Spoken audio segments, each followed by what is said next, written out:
Hey everybody, and welcome back to my video series called Teaching Titans. I'm Matthew Boyle, and I will be talking about how to move from being a typical teacher to being a teaching titan.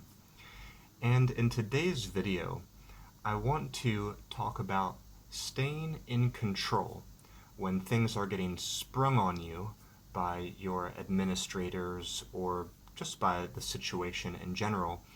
And I thought I would put this video into the Teaching Titans series, even though I'm going to be giving some examples from China, because I think the lessons here are widely applicable to teachers everywhere. So we had an interesting experience at our school recently where the schedule or the calendar for the last few weeks of the term got quite mangled. And instead of having the same thing to do in each of the final weeks leading towards the end of the term, such as 1 week of normal classes, then a week of exam review, then a week of final exams, each of those things became kind of interspersed, such that in 1 week a teacher might have more than one of those things to do, and they might have to do different things with different classes. And understandably, that bothered and frustrated teachers, especially because we received such short notice.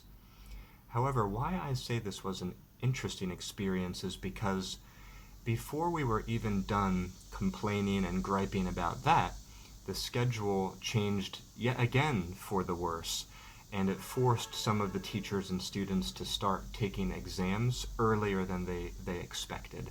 So at that time, we stopped our complaining and our griping about the last change. That was largely forgotten, and we moved on to complaining and griping about the next thing. And as I reflected on this, I thought it was interesting, and I asked myself, is this really how I want to conduct myself, reacting to one thing after the other after the other?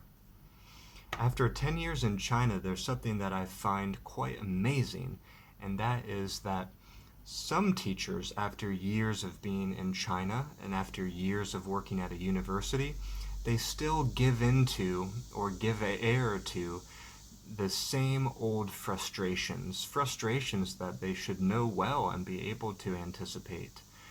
For example, last-minute changes or seemingly arbitrary changes or demands thrust upon them by their employers. There's other teachers at the same time who have grown in their patience and in their tolerance and flexibility and understanding. So which one do you want to be? Do you want to continually feel like you're banging your head against the wall all these years? Do you want to try to push the way that you think things should be done upon your environment? Do you want to try to make a foreign country conform to your expectations? Or will you take the opportunity to learn how to go with the flow, to adapt, to roll with the punches, and to interpret things in the most positive way for yourself and for others? If you want to take the latter path, you will enter into a great journey where every inconvenience becomes a fuel to make you better. And in today's video, I'm going to talk a little bit more about exactly how we can do that. And again, I think this really applies to people from all walks of life and to teachers who are working in countries all over the world, not only China.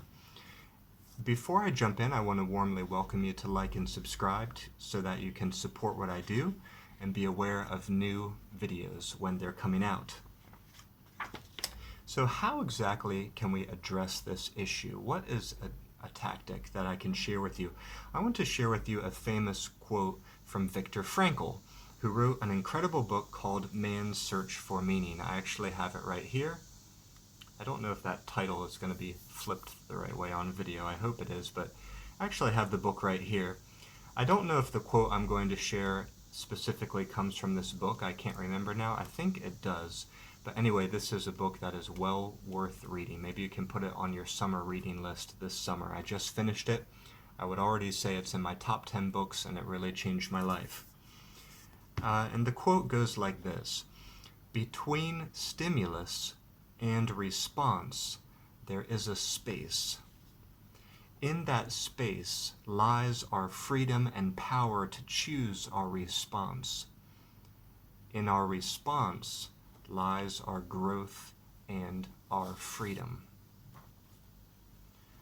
So what does this mean? Well, new stimuli are always coming at us every day. Every day will have its challenges for you, and things that make you feel frustrated will come up. Rather than heading into battle against every stimulus, it is far better to get a handle on how you respond to things, because it is the myriad of responses you will have a chance to enact every day that will stack into wins or stack into regrets. Your response is really the only place where you get to inhabit your true power or give it up. Remember that we can only control three things: what we focus our attention on, what things mean, in other words, our interpretation of events, and how we behave. We'll never be able to control the stimuli that come at us, but we can always choose to give a response that comes from our value system. And when you respond from your value system, you always remain in control, and you always can eke out a win, even if you can't actually get your way, and you might have done things differently if you had had the power, if you had been the decider over the events, if you were perhaps in the administrative layer higher up. And so again, just to emphasize this point, it is our reactions which make us feel a victory or a regret. So that makes me think they're more important than any stimuli. The stimuli are flying at us every day, and when you merely speak out or act out your knee-jerk reactions to the incoming stimuli that you're not happy about, you're basically giving into your past conditioning. You are more deeply ingraining your pre-existing thought patterns. In that reaction, there's nothing new, and you are becoming a slave to a cycle and a slave to your past self and your past behaviors. You will continue to act that out again and again and again. And you might feel in control for a moment because you're passing judgment on a situation or venting your victimhood, but later you'll feel let down that you weren't truly in control of yourself and your emotions. On the other hand, if you react according to your values, which by the way is something you should definitely take the time to write out and get familiar with, you are growing into the person that you want to be, which is something newer, better, and more effective. So by this way, you are growing into your future self and inhabiting your future self. So use the inconveniences of life as a teacher, as an expat, to show who you truly are, because it is when you are feeling inconvenienced, affronted, aggrieved, or frustrated that you reach the current borders of your character and make a choice to stay inside of them or go beyond. Alright, that's it for today's video. I hope you enjoyed it. If what I had to say resonated with you, I hope you'll give this video a like and leave a comment down below. Until next time, bye-bye for now.